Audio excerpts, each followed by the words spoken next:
Assalomu alaykum, hurmatli tomoshabin, kanalimizga xush kelibsiz. Kanalga yangi bo'lsangiz obuna bo'lishni va like tugmachasini bosib qo'yishni unutmang. Diqqat qiling, bizda tezkor xabar.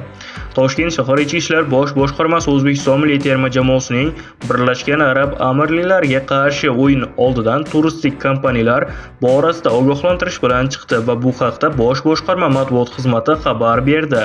Manbaga ko'ra, O'zbekiston milliy terma jamoasining 5-iyun sanasida Birlashgan Arab Amirliklariga qarshi o'yin oldidan turistik kompaniyalar tomonidan muxlislarga o'yin chiptasi kafolatlangan tur paketlar taklif etilayotgani kuzatilmoqda.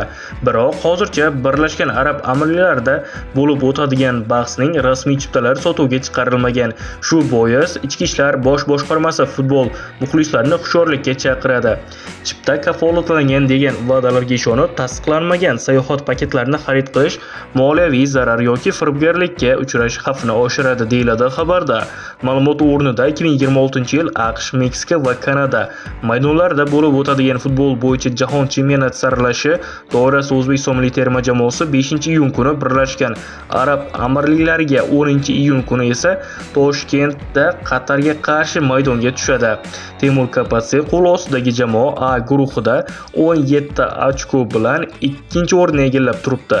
Agar jamoa Birlashgan Arab Amirliklariga qarshi o'yinda 1 ochko qo'lga kiritsa, muddatidan avval mundial masalasini hal qiladi, deyiladi xabarda. Kanalga yangi bo'lsangiz obuna bo'lishni va like bosishni unutmang.